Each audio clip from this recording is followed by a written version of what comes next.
ഇടുക്കി കമ്പിലൈൻ ചീയപ്പാറ മേഖലയിൽ കാട്ടാന ശല്യം വീണ്ടും രൂക്ഷമാകുന്നു. രാത്രിയാകുമ്പോൾ കൂട്ടമായി എത്തുന്ന കാട്ടാനകൾ കൃഷിവിളകൾ വ്യാപകമായി നശിപ്പിക്കുന്നതിനൊപ്പം വീടുകളുടെ മുറ്റം വരെ എത്തുന്നത് പ്രദേശവാസികളിൽ കടുത്ത ആശങ്കയുണ്ടാക്കുകയാണ്.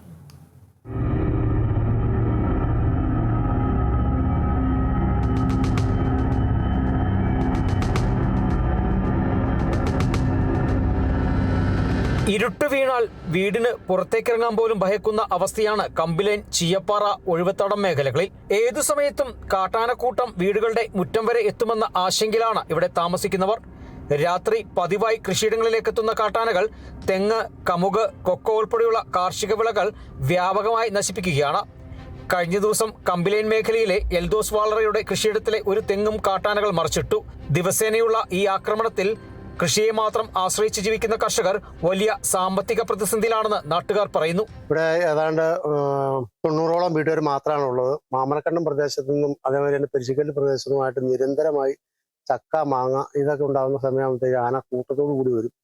കഴിഞ്ഞ ഈ ഒരു മാസക്കാലമായിട്ട് നിരന്തരം ആന ശല്യ.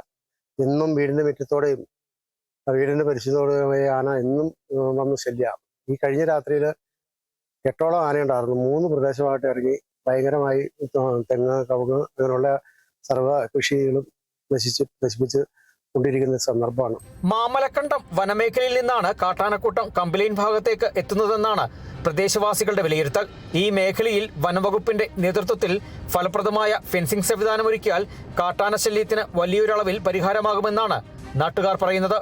ഇത് 6 മൈലിൽ നിന്ന് കയറി വന്ന ഭാഗത്തു നിന്ന് ഫെൻസിങ് ഇട്ട് കഴിഞ്ഞാൽ കമ്പിലൈൻ പ്രദേശം ലോക്കാവും. അതേപോലെ തന്നെ ഈ ഒഴുവത്തോളം മേഖലയിൽ ഫെൻസിങ് ഇട്ട് കഴിഞ്ഞാലും അവിടെ നിന്നുള്ള ഇറങ്ങി വരൽ ലോക്കാവും. ഈ പ്രദേശത്ത് പിന്നെ താഴെ പാറയായതുകൊണ്ട് അവിടുന്ന് കയറില്ല, ഇവിടെ മുടിയായതുകൊണ്ട് ഇവിടുന്നും വരില്ല. നീളം ഒരു 8-9 കിലോമീറ്റർ നീളമുണ്ട് ഈ പ്രദേശം, അത്രേ ഉള്ളൂ. അങ്ങനെ നമുക്ക് ലോക്ക് ചെയ്യാൻ പറ്റും. കഴിഞ്ഞ ദിവസങ്ങളിലും PK മാത്യൂസ്, സൈനുദ്ദീൻ കുഴിപ്പിനായിൽ, TJ പോൾ എന്നിവരുടെ കൃഷിയിടങ്ങളിൽ കാട്ടാനകൾ കയറി വ്യാപക നാശനഷ്ടമുണ്ടാക്കി.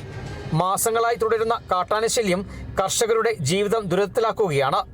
മനുഷ്യജീവനും കൃഷിക്കും ഒരുപോലെ ഭീഷണിയായ ഈ പ്രശ്നത്തിന് അടിയന്തരമായി ശാശ്വത പരിഹാരം കാണണമെന്നാണ് നാട്ടുകാരുടെ ആവശ്യം. Kerala vision news, Idukki.